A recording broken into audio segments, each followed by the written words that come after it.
Hey, what is up guys? DRC3 here, back with another My Hero Ultra Impact video, and today we are going to be talking about the brand new UR Present Mic, and we are going to be going over whether you guys should pass or pull on the upcoming banner based on his kit, based on Aizawa, and based on the memories that are coming out. This is a general pool banner, so just keep that in mind, and we might be getting a limited banner here at the end of November to celebrate JP's 1.5 year anniversary. So that kind of already gives you your answer right there, but stick around till the end to kind of see what I think. So his plus ultra move is called DJ Punch. It deals 550% damage to a single opponent. That's decent, but then here's the kicker: deals 150% damage to all opponents. Now I don't know if that 150% actually gets added on to the 550 on the one opponent that you're doing. I'm assuming it would stack like that, but I can't guarantee that, which would make this hit for basically 700%, which is the normal amount that a UR does. Okay, so not only is he attacking just basically one person, but he's attacking the whole team and doing decent damage to the whole enemy team. So that's really good. Additionally, this skill gains bullseye when character's power is increased. Power will be increased all the time, basically, depending on the characters you have. You have memories that increase power, characters, you have extra auto skills that increase power. Like, it's so easy to get that stipulation covered and done. His skill impact is increased by 30% on his plus ultra when the opponent's speed is decreased, and if you know anything about PvP, you will definitely be decreasing the opponent's speed. And he also has his own action skill that decreases speed, so that is nice too, meaning this plus ultra will hit for quite a bit more than the 550% and 150% that it says, because you have that additional 30% skill impact. I can't tell you exactly how much more, what the numbers will look like, until we have actually tested him out in a showcase. His first action skill is called Echo Voice. It deals 250% damage to all opponents, kind of like similar to the present mic we already have.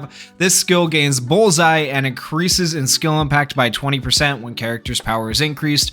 Once again, just throw an EX auto skill on present mic that increases his power, and this is pretty easy to do. Decreases speed of all opponents by 15% for 3 turns. This is what makes him actually usable in PvP. I don't know that he's going to be the most meta of PvP characters, and he is kind of a somewhat sub support for pro heroes, but he's not the full support I would say that we need for pro heroes just yet. So I don't see like a full pro hero team coming out just yet with this present mic, but he could find his uses. It's hard to say.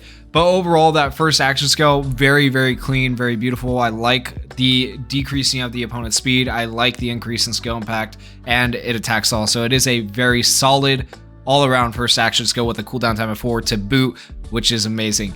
His second action skill is called Reverberations. It increases plus ultra move skill impact of all allies by 40% for 5 turns and reduces damage received by 20% for 3 turns. Okay, so increasing plus ultra move skill impact by 40%. If we do this math, you're getting skill impact by 40%, skill impact by 30%. That is going to be an extra 50, 60, 70% skill impact added on to the 150% that you're doing to all opponents. He is actually going to have one of the strongest attack all plus ultras in the game besides Kaminari, and he doesn't have the downside that Kaminari has where he damages his own team. So this is going to make him very unique all by himself. Going back to his second action skill, for this lasts for 5 turns and reduces damage. So the second part of that is reduces damage by 20% for 3 turns. So not only is he going to make your plus ultra hit harder, he is also going to help make all your characters tankier, which is really unique and really cool. I don't think we've ever had a character really that reduces damage with an action skill for all characters by 5 turns. That's actually insane. And so if you get any action skill cooldown time, you can actually double up for 1 turn on this reduced damage to 40% reduced damage for 1 turn. For example, if you ran him with Ocean Sun or Rocket, which reduces to 4 turns, so you get 1 turn of 40% damage reduction, which would be really cool. Additionally, we're still not done with this action skill. It cancels 1 temporary buff of all opponents, which is really good when you're going in PvP against like the Bakugo who stacks a bunch of temporary buffs. That's really useful, with a medium chance of confusing the opponents for 1 turn. That is opponents plural, so I assume that means you have a medium chance to confuse all your opponents with this action skill, which is really phenomenal as well. And so in terms of PvP, he is looking very, very good, very solid. And even though that's a cooldown time of 5, that's not bad when you run this present Mike with another character who can reduce action skill cooldown time. And then in terms of PvE, this is also looking very good because you have the Confuse here and you have the technical hit on the first action skill. Those are going to be really nice for doing your PvE runs. And then of course the fact that his plus ultra can attack all will open up a lot of avenues and things that you can do. The only bad thing about PvE is this cooldown time of 5 right here. It's a little bit harder to get those 5 to 6 turn runs when you have a cooldown time of 5. But like I said, you can run a memory, a character, or something with this present Mike that reduces action skill cooldown time. His first auto skill is called Dwelling Soul, increases skill impact of all ally pro heroes by 20%. So even more skill impact increase. So if you take that, I said it was 70% before, now it's 90% that you're increasing on his plus ultra essentially, because that's still part of your skill impact. That's just so much damage that you're increasing on his plus ultra in particular. Not to mention that both this action skill and this auto skill increase other allies' skill impacts, whether it's plus ultra move skill impact or just skill impact in general. And so he's just really, really like a good support for increasing damage overall for your team. Also increases speed of all allies, all hero allies, by 10%. Hero allies is not specifically pro hero, so that technically applies to Deku, Ida, Fantasy Bakugo. That increases speed for all of those guys as well, so keep that in mind. So that makes him actually pretty dang useful. And then his last auto skill is Voice Hero, increases character's power by 25% when plus ultra move skill impact is increased. So there's more power on top of the skill impact. So if you don't know the difference between power and skill impact really quickly, power is your base stat that a character has. You can see it over here on the left hand side. He would, at max level, fully advanced, he would have 11,547 power. Multiply that by 25%, that's the new amount of power he has. Whereas increasing skill impact, you do a certain number of damage to the enemy, it multiplies that damage number by however much the skill impact percentage is. So skill impact is damage on enemy, power is your base stat as a character. Hopefully that makes sense a little bit if you have not understood the difference between power and skill impact up till now in My Hero Ultra Impact. Okay, so he increases your power by 25% when plus ultra move skill impact is increased. We know that's going to be increased because of our skills above. Also increases plus ultra gauge of all allies by 10% when used in a second or later successfully executed skill chain. This is an auto skill.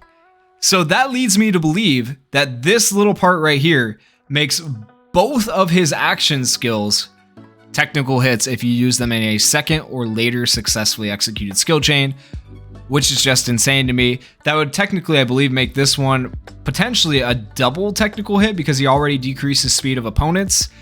So yeah, this guy's going to be actually pretty dang decent in both PvE and PvP. I think he's going to be one of the better, well-rounded, balanced, whatever you want to say, characters for the general pool that we have gotten in a while.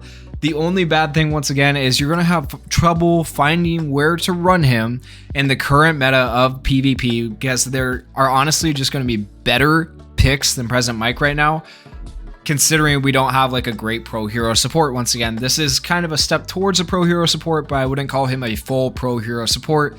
So I think you're going to struggle to find a place for him in PvP, while at the same time in PvE, I feel like he's going to find his place very easily and be very, very useful in PvE. So that's kind of my opinion of present Mike. But before we can make a complete decision on this banner, let's take a look at Aizawa and the memories. We're just going to kind of skim over Aizawa really quickly. We're not going to go quite as in depth as we did with present Mike, but Aizawa is honestly not a bad SR character. His plus ultra move is called Binding Assault. Cancels 2 temporary buffs of a single opponent. Great. Deals 450% damage to a single opponent. Medium chance of sealing the opponent's skills for 3 turns. That is a status element. That's really good if it lands. His first action skill is called Manipulative Kick. Cancels 2 temporary buffs of a single opponent. Once again, great. Deals 300% damage to a single opponent. Medium chance, 40% of sealing the opponent's skills for 2 turns. Once again, another status ailment. And then his second action skill is called Binding Cloth, cancels 1 temporary buff of a single opponent, deals 275% damage to the opponent. Low chance, 20% of binding the opponent for 2 turns. Once again, another status element, amazing. And then all of these cancel buffs on top of that. So 3 moves, each of which cancel a buff, and each of which have a status element, which is amazing. And then a cooldown time of 5 and a cooldown time of 4 is not bad. I wish this was a little bit lower for the first action skill. That would make him a lot more useful as an SR character, because when we use SR characters, we don't use them in PvP. Obviously, we use them in PvE, and the main PvE content is VE Tower, where you are looking for those status elements, where you are looking for those technical hits, and where you are looking for critical rate and plus ultra gauge, stuff like that. His first auto skill is called Angler Type Hero. Increases critical hit rate of all ally pro heroes by 10%. That's good. Once per battle, regenerates character's HP by 20% for 2 turns when HP is below 50%. That's meh. It's not super great. It's decent for an SR character. I'm more excited about the increase in crit rate for all ally pro heroes. But once again, there are other characters that do this kind of similar thing, and I think they just might be better choices than this Aizawa in the end, but we will see. You never really know how they look on paper until you get them in the game and do a showcase and see how they do. His second auto skill is I Don't Like the Media. Decreases critical hit rate of all opponent heroes by 20%. Shortens character's action skill cooldown time by 1 when HP is below 50%, up to 3 times. If this HP is below 50% was not here right, like in the skill at all, this would be an amazing skill. Shortening character's action skill cooldown time by 1 up to 3 times. That would be great. That would make him one of the most ideal PvE units in VE Tower. But because this stipulation is here, it's going to make it a little more tricky and harder to use him. And so that right there kind of makes him less worth it than he would have been in my mind. Personally, I wish they had done him a little better than that, but he is an SR character. Makes sense why they have done the things they've done. He does have a pretty nutty kit for an SR character overall, though. The next UR memory is Fear the Mentor. I've talked about this one a little bit in the previous video.